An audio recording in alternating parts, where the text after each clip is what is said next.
Hello and welcome everyone. मैं नई video के साथ फिर दोबारा आप लोगों के सामने आया हूँ। जैसे कि आप लोगों ने मेरी पिछली वीडियो को देखा था फॉर ईच लूप के बारे में। अगर आप लोग आप नए यूजर हैं तो कृपया करके सब्सक्राइब कर ले मेरे चैनल को।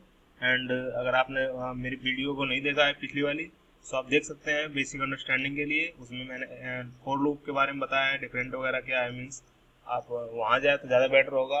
एंड मैं ज़्यादा टाइम ना लेते हुए इस वीडियो के अंदर आता हूँ। एक्चुअली मैं इस वीडियो में आज आप लोगों को एरे के बारे में बताऊंगा।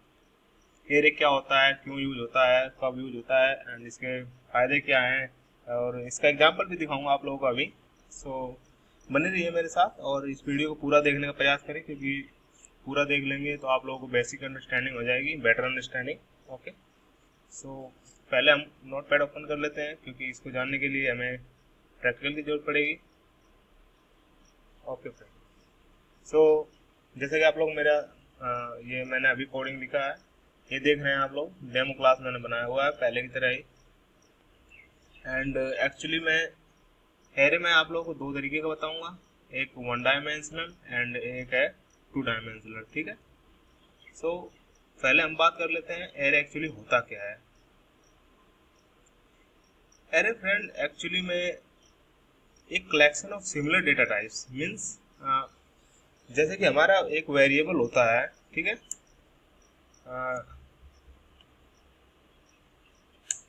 एक सेकंड, मैं पेंट में खोल कर आप लोगों को थोड़ी सी दिखा देता हूँ। फ्रेंड एक्चुअली में हम हमारे जो, जैसे कि आप लोग जानते हैं कि एक वेरिएबल हमने यहाँ पे लिया है, ठीक है।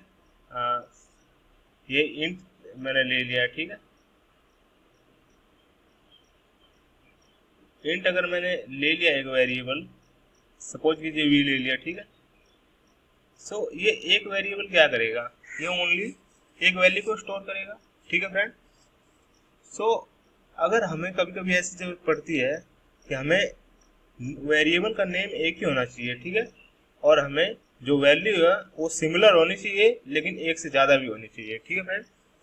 तो अगर अगर हम क्या करेंगे, जैसे सपोज कीजिए स्टूडेंट का मार्क्स रिकॉर्ड करना है, मैं सपोज मेरा नाम है सुधीर समझ लो, तो मैं इंट अगर अपना नाम सुधीर लिख रहा हूँ, एक सब्जेक्ट हिंदी का सब्जेक्ट लिखता हूँ, दूसरा सब्जेक्ट मैं साइंस का लिखता हूँ, तीसरा और वेरिएबल बना के मैं किसी और सब्जेक्ट का लिखता हूँ, चौथा बना के मैं इंग्लिश का लिखता हूँ। इस तरीके अगर मैं सब्जेक्ट अपने लिखते रहूँगा तो वेरिएबल की जो एक तरीके से आप कोड कहेंगे ज़्यादा लिखने पड़ेगा हमें, नेम भी बार बार लिखना पड़ेगा मुझे, ठीक है, ये इंट भी लिखना पड़ेगा बार बार।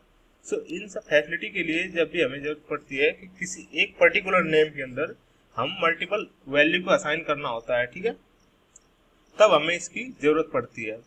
ये एक्चुअली में कभी भी डिफरेंट डेटा टाइप्स हम यूज नहीं कर सकते, इसमें सिमिलर एलिमेंट होना चाहिए। सिमिलर एलिमेंट क्या होता है, एलिमेंट का मतलब जो हम वैल्यू डालते हैं वो एक तरीके का एलिमेंट होता है, ठीक है।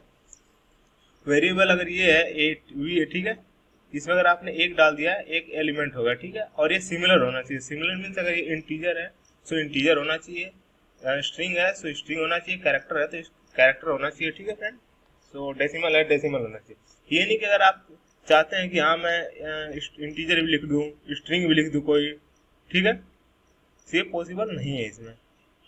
ये इसीलिए कहा जाता है इसको सिमिलर डेटा टाइप्स, ठीक है, एंड कलेक्शन ऑफ एलिमेंट, जैसे कि आप लोग जानते ही है। इतना तो आप समझ गए होंगे, और कुछ इसकी और मैं कैरेक्टरिस्टिक बता देता हूँ कि ये फ्रेंड एक्चुअली में प्रिमिटिव डेटा टाइप्स के अंदर आता है, क्योंकि इसमें जो वैल्यू होती है वो फिक्स्ड होती है। पर आप लोगों को पहले मेमोरी असाइन करना पड़ेगा, ठीक है। पर आप यहाँ आप देख रहे हैं कि ये अगर इंटीजर है तो आप लोगों को जावा में इस तरीके से कुछ होता है, ठीक है। यहाँ हम कोई भी वैल्यू लिख देंगे, ठीक है, सपोज यहाँ डब्लू लिख देता हूँ मैं, ठीक है।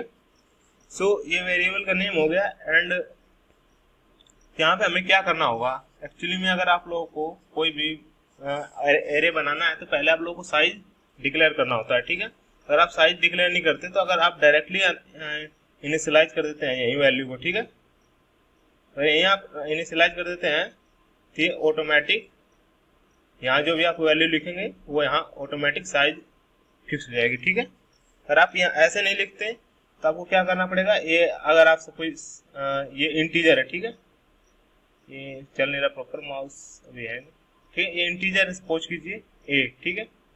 क्या करना होगा, हम इजिकल टू, अगर आप लोग वैल्यू देना चाहते हैं, पहले साइज देना चाहते हैं, is equal to new,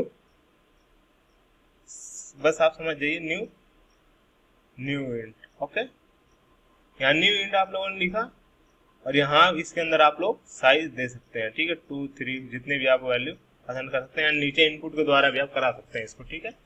command line में इनपुट भी करवा सकते हैं, अगर आप लोग आईडी है तो वहाँ पे भी आप इनपुट कर सकते हैं, लेकिन मैं आप लोगों को डायरेक्टली बता रहा हूँ वैल्यू असाइन करके, ठीक है, यहाँ पर। और ये एक फ्रेंड और बात, ये कंटिन्यूअस मेमोरी के अंदर आता है, मीन्स यहाँ पे डेटा किस तरीके से स्टोर होगा। अगर आप लोग को ये स्टोर करना है, सपोज ये डेटा ये, ठीक है, हाँ, तो मैं बॉक्स बनाता हूँ 5, सॉरी,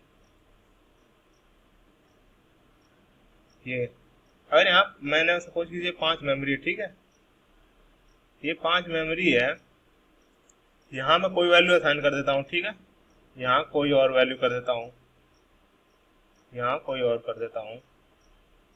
सपोज कीजिए वैल्यू है, मैंने एरे की साइज रख रखी है 5, ठीक है। सो 5 में एक्चुअली क्या करेगा ये, कि अगर आप लूप का यूज कर रहे हैं या फॉर ईच लूप यूज कर रहे हैं, जब आप सिंगल डायमेंशनल बना रहे हैं, तो यहाँ क्या करेगा, ये इंडेक्सिंग कर देता है अपने आप, ऑटोमेटिक 0 से इंडेक्स होता है। एक बात ध्यान रखिए, n-1, ठीक है, 0 1 2 इस तरीके से इंडेक्स बनाता चला जाएगा, ठीक है। इस बात को आप ज्यादा ध्यान रखें तो अच्छा होगा। और चलता हूँ मैं कोडिंग की तरफ। फ्रेंड, जैसे कि आप लोग ये देख रहे हैं कि मैंने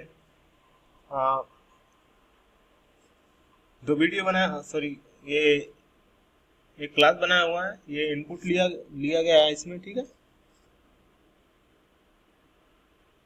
ये इंटीजर आप लोगों को दिख रहा है, ये 2 मैंने वेरिएबल लिया है, जो क्या करेंगे, वो इस वाले एरे में, सॉरी, इस वाले फॉर लूप में यहाँ पे यूज होगा, ठीक है। और ये क्यों होगा मैं एंड कैसे होगा, ये सारी बातें मैं बताऊंगा